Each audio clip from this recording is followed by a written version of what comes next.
Nuestra generación tiene obsesión con las investigaciones. Siempre estamos explorando algo. Pero ¿hemos investigado seriamente la muerte de Jesús de Nazaret? Fue la muerte más misteriosa de todos los tiempos. Y sin embargo, sigue siendo un misterio poco investigado. ¿Te gustaría conocer los entretelones de la historia? Entonces toma tu Biblia y mantente en sintonía. Escrito está: declara el mensaje final de Dios para nuestro tiempo, presentando al Cristo viviente como la respuesta a nuestras más profundas necesidades. Escrito está, con el pastor Robert Costa.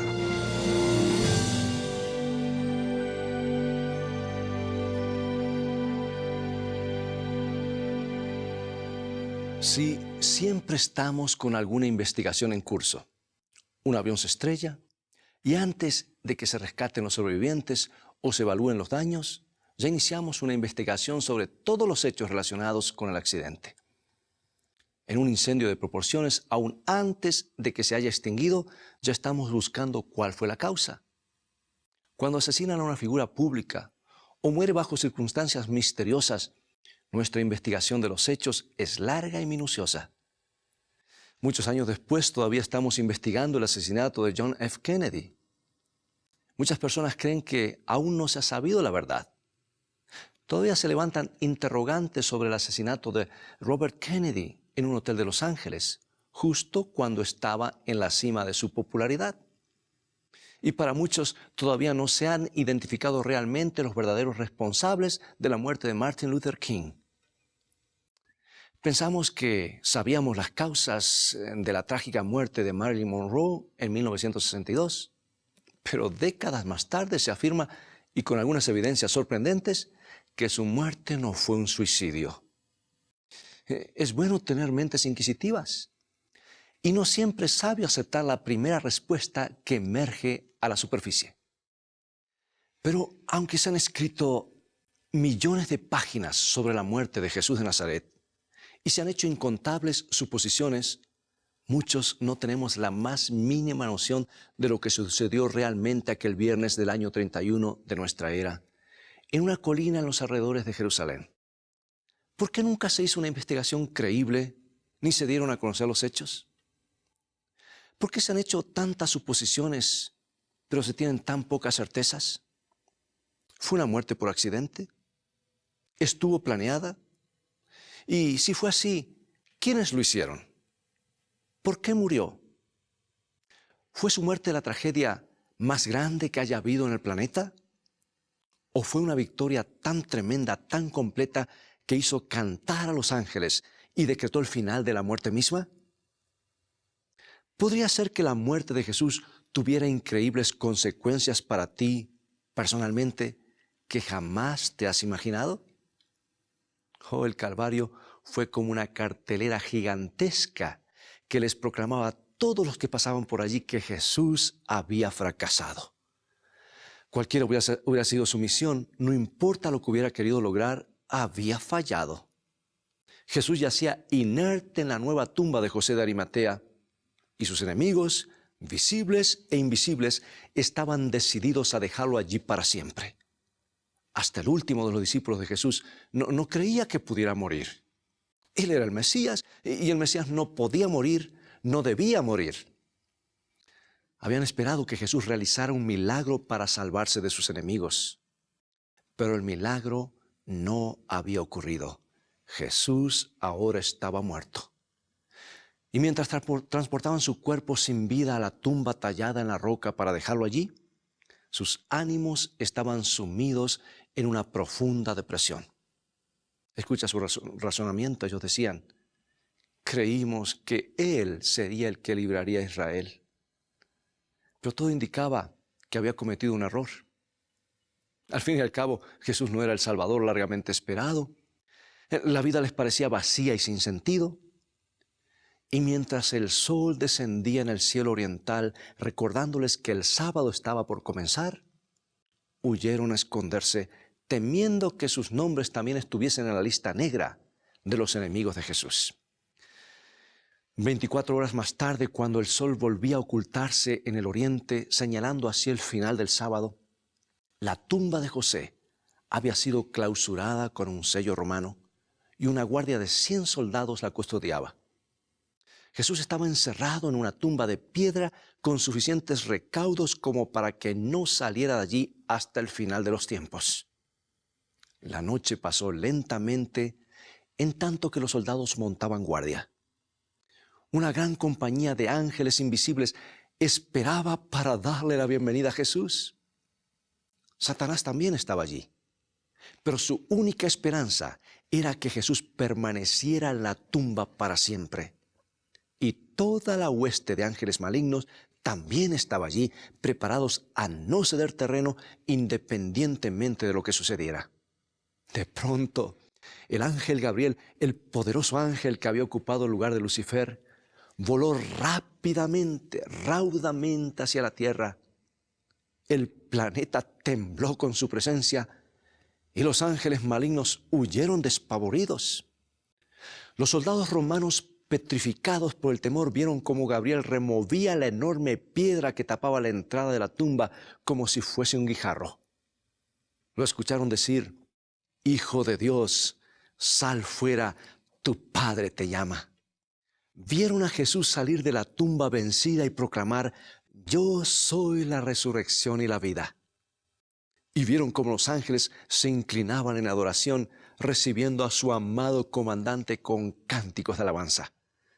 Los soldados escucharon y vieron todo, y ningún soborno que les impediría contar lo que habían visto.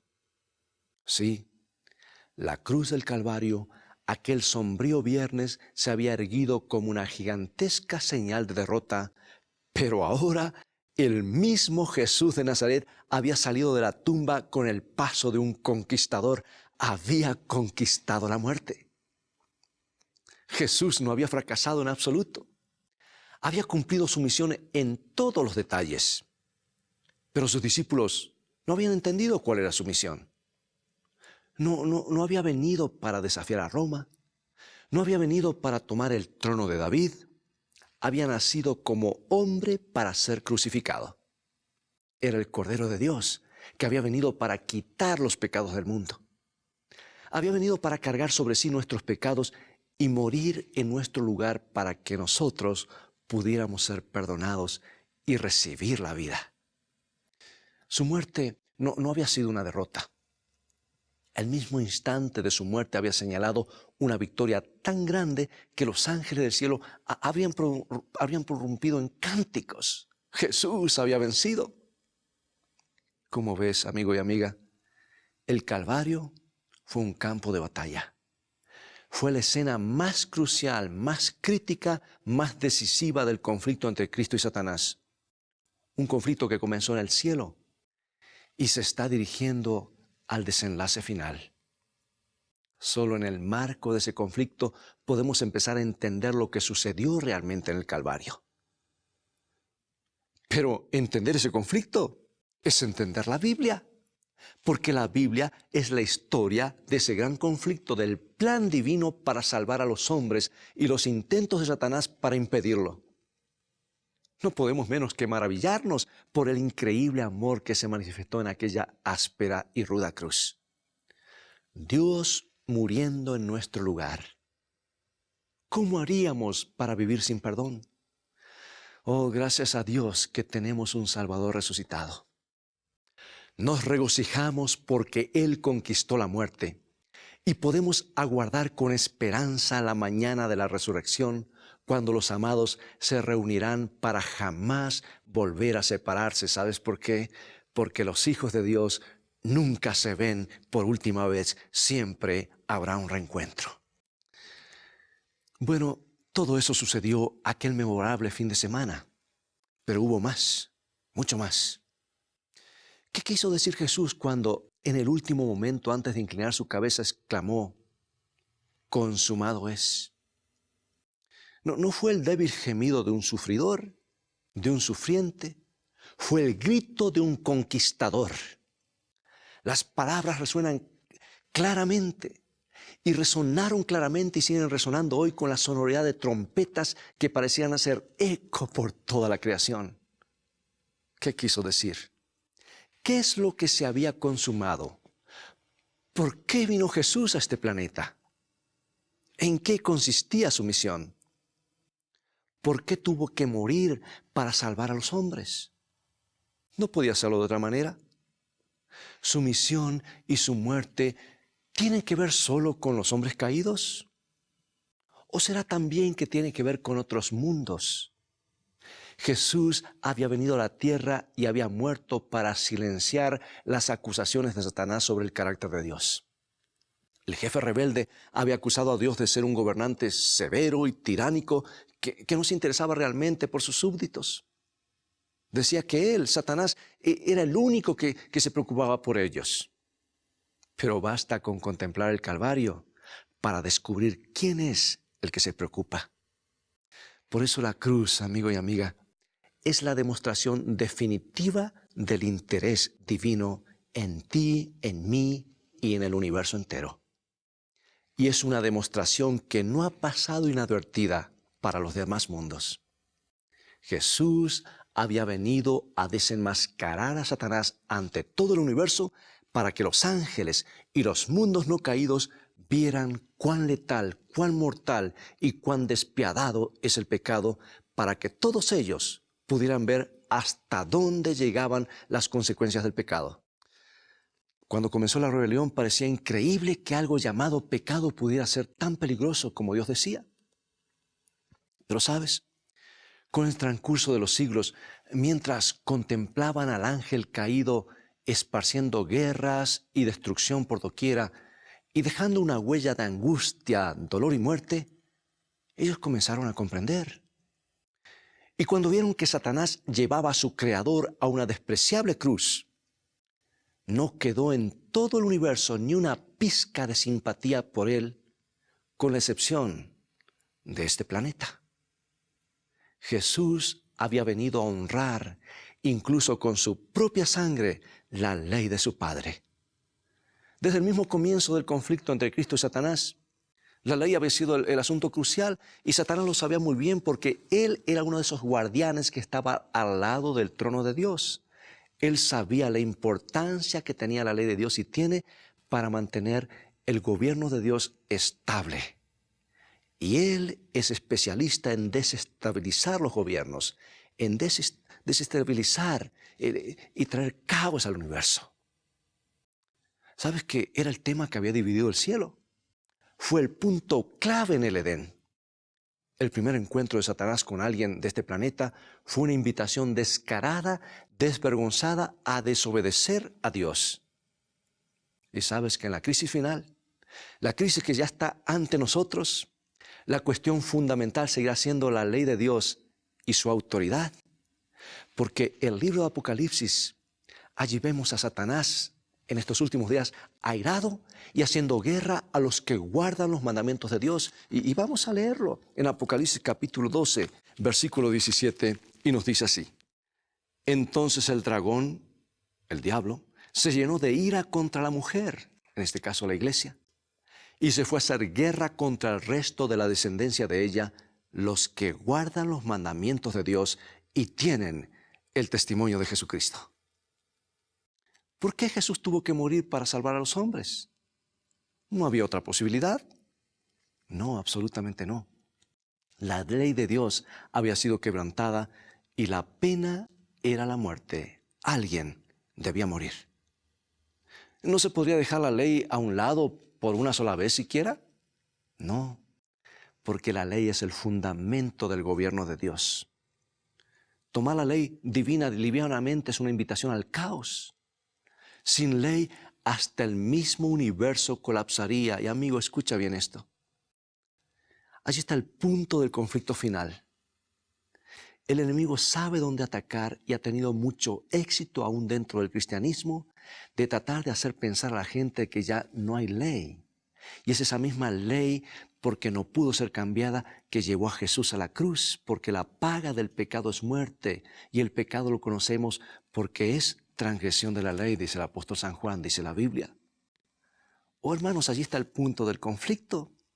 Tú y yo deberíamos dar un vistazo cuidadoso a los principios divinos, que son los que mantienen el universo en armonía, porque socavarlos es hacer colapsar el sistema, no solamente en este mundo, en los gobiernos, en la iglesia y en el universo de Dios. Y Dios, sabiendo esto, estuvo dispuesto a hacer lo imposible para que tú y yo podamos tener la segunda y última oportunidad, la que estamos viviendo ahora, de aceptarlo, aceptar su plan, ser obedientes y vivir para siempre. Pregunto, ¿no se podía cambiar la ley de Dios? ¿Alterarla siquiera un poco para salvar a Jesús? No, porque la ley es una transcripción del carácter de Dios. No podía modificar la ley sin modificar su carácter. Es un Dios de amor. Su ley es una ley de amor. Define la forma en la que actúa el amor. Ahora, el hecho de que Jesús muriera en la cruz del Gólgota, a pesar de ser una experiencia terrible, es la poderosa evidencia de que la ley no puede ser modificada, ni siquiera para liberar al Hijo de Dios. Si la ley hubiera podido ser cambiada, alterada, descartada, dejada a un lado, ignorada o siquiera pasada por alto, entonces la muerte de Jesús hubiera sido innecesaria. Y el Calvario no hubiera sido más que un drama sin sentido. Jesús vino para demostrar que es posible guardar la ley de Dios, que los hombres pueden hacerlo. Y aquí yo quiero dar una palabra de advertencia.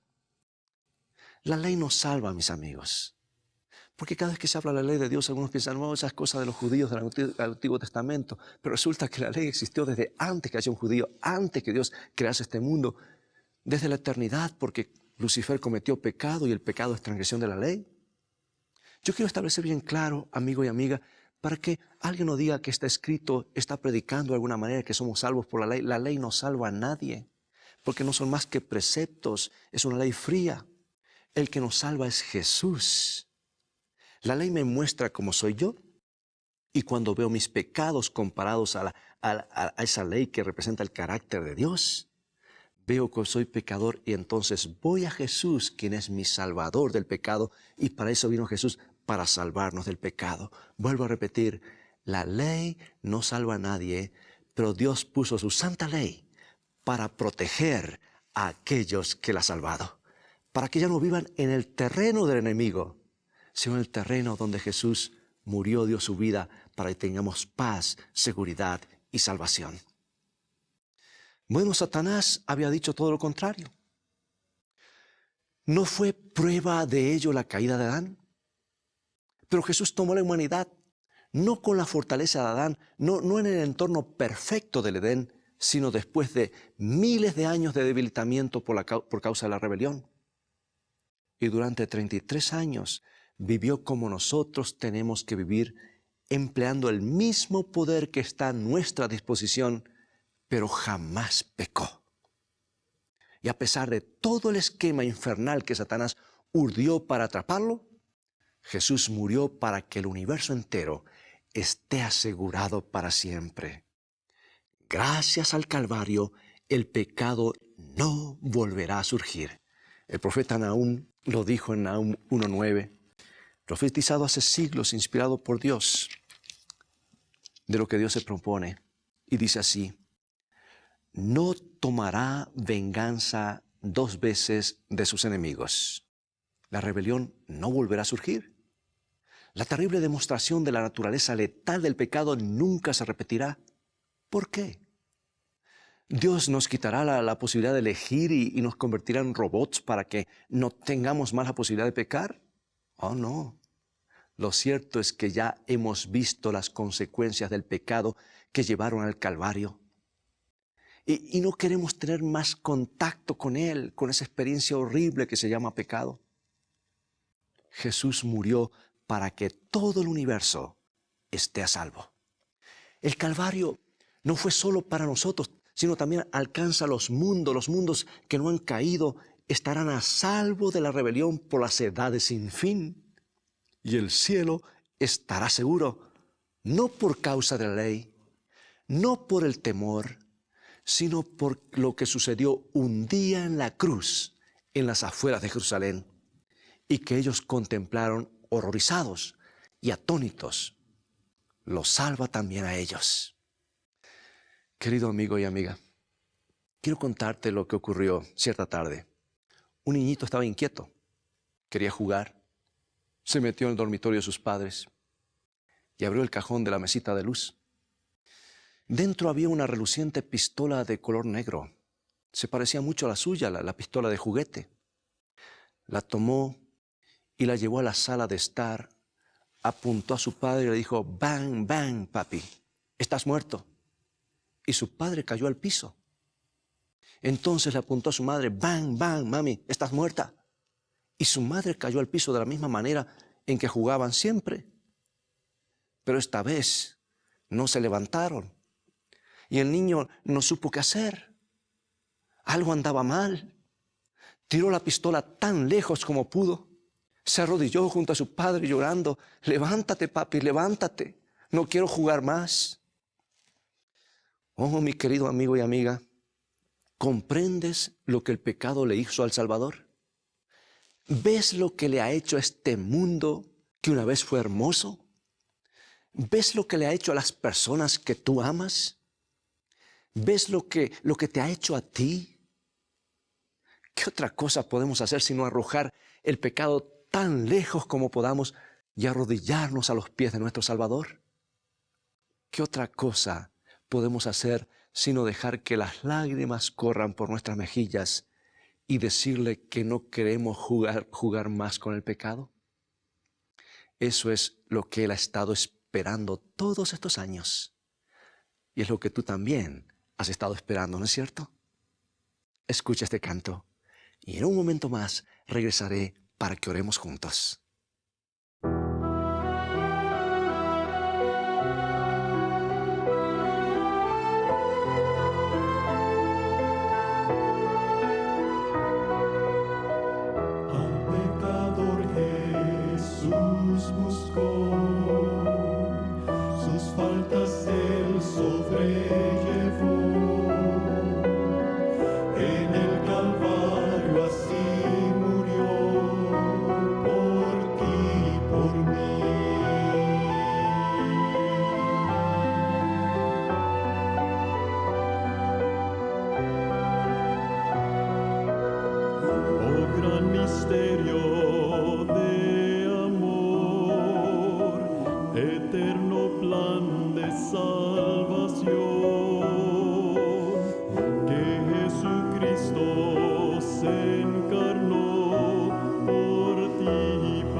Oremos.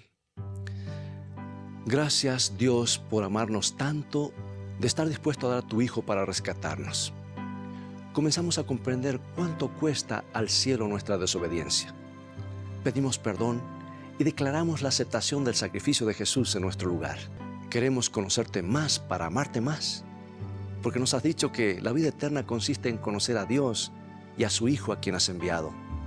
Lo pedimos y agradecemos en el nombre de Jesús. Amén. Si tu anhelo es ser feliz, tener paz y seguridad en tu vida, debes ir a la palabra de Dios. Pues felicidad comienza con fe, y la fe viene por oír y estudiar la palabra de Dios. Visítanos en nuestro sitio de internet escritoestá.tv, donde encontrarás abundancia de materiales y estudios bíblicos que te ayudarán en tu caminar diario con Dios, a conocer mejor a Jesús y a gozar de un compañerismo real con Él. También podrás gozar de los devocionales cortos, Una mejor manera de vivir. Son como perlas de esperanza y ánimo para comenzar cada día tomado de la mano de Dios. Visítanos ahora mismo en escritoestá.tv. Dios te bendiga y recuerda, tú vales mucho para Jesús. Él te ama más de lo que puedes imaginar. Bien, es todo el tiempo que tenemos por hoy. Ha llegado el momento de despedirnos. Pero te invito a seguir estudiando los mensajes de esperanza de la palabra de Dios. Visítanos en nuestro sitio de internet estaescrito.tv, donde podrás obtener gratis una variedad de estudios bíblicos y también podrás volver a ver este programa porque allí están en este sitio, al igual que todos los programas anteriores. Dios te bendiga y recuerda, escrito está, no solo de pan vivirá el hombre, sino de toda palabra que sale de la boca de Dios.